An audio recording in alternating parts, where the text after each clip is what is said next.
We good? Yeah, I think so. Are you sure? Yeah. All right. Raleigh, Tokul IE.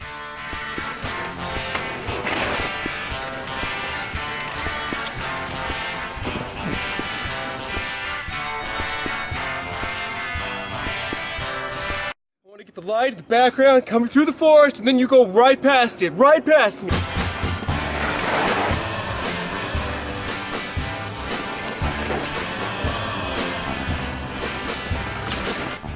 Finally, you get like an entry-level bike that is legit, and you can actually go around and really throw around on the trail. Yeah. Yeah, there's not much that you can't do on that the bike, Tokul. Yeah. if you put your mind to it. Anything's possible. Yeah. You had two. Well, we had two. Okay, so what was your big complaint with last year's model? I was not fond of the fork. The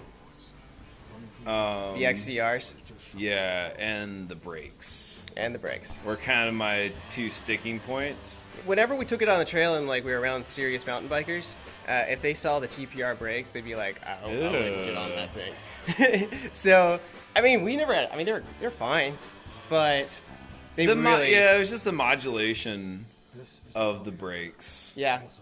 And it was. not They great. feel. Yeah, they didn't feel quite as strong as some of the other. No, brakes you had out there, to too. two-finger Yeah, we had to two-finger those on brakes. something. And on the e-bike, the bicycle's so heavy. You want to Once you take the other finger off to brake, it gets a little sketchy if you're going down something technical. So it's really nice just to keep it with the one finger and have a little better grip on the handlebars. Well, so they've upgraded. The brakes are now these new Tektro Orion Ps. They're using like the an extra caliper. yeah, it's a 4-piston caliper up front, and the 2018 the brakes feel great. We really like them so far.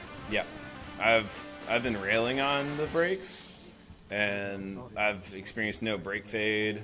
The modulation feels great, and I can just do one finger braking 100% of the time. So Yeah, and the other big upgrade, the fork. bam, Yeah, the XCM the XCR. fork was on the 2017. In 2018, To be fair, I mean, I don't know if that was part of the review for it, but we kind of had like a we had a bet to see, like, you really thought you were just gonna blow. I up thought that I was fork. gonna blow that fork out to the point where it's unrideable in like 2 months. Like, my thing was that among the cheap forks, that's actually a really good fork for cheap forks, and yeah, it's done really well. Yeah, I didn't break it. So What else can you say? that's pretty good. But yeah, in 2018 they upgraded to RockShox Judy, and I've been pleasantly surprised with it as well. Yeah. It's kind of a mid-level, kind of lower mid-level RockShox, right? It's the entry point of the mid-level. It's the entry point of serious. Yeah. I think it has 30 millimeter stanchions. And it's surprisingly rigid under braking and in corners. So it's a 15 millimeter through axle, and it feels really good. The ability to adjust the rebound and dampening, that kind of thing, is far superior to the Centaur.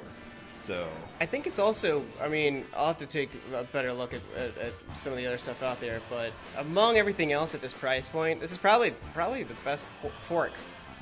This is probably the best fork at that price point. Yeah. Out there. So, Yeah, for the dollar. Yeah.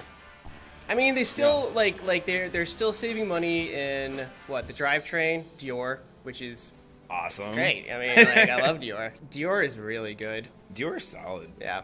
I don't have a problem with Dior. I don't think anyone really does. Yeah. Anyone that really rides a lot, it's basically the same thing as SLX, but not as clicky and not as light. And what's the biggest difference moving from a regular bike to an e-bike? The weight. Yep. And what's the most important thing with weight? Suspension. So put some good suspension stuff on the bike. Yeah. So we like what because we're you're seeing. gonna get beat up from that bike coming back up at you. Good job, Raleigh. Yeah, so good job, Raleigh. Nice. Yeah. You guys are just too cool. Oh, you worked it back in. Hey! Oh, don't want to high five that, but CX Drive. I like the CX Drive. It's It's really really powerful. powerful. Yeah. If you're looking at like Newton meters and you're like, oh, it's only got 75 Newton meters of torque.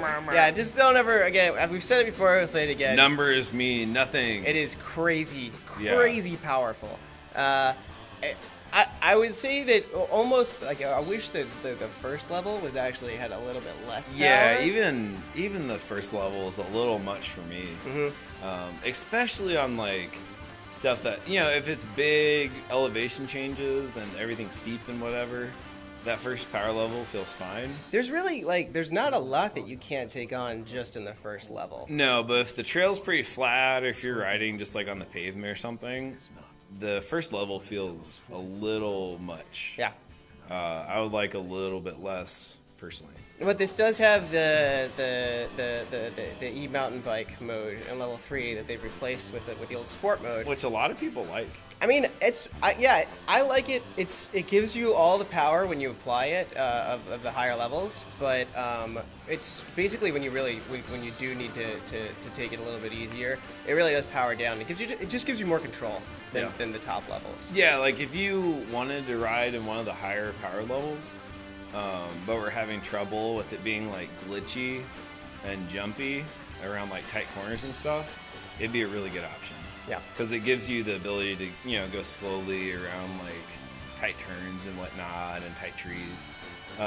But then once you start pedaling and really hitting it, It's you just know, the power's immense. they'll take off. It's a CX. Geometry pretty much the same.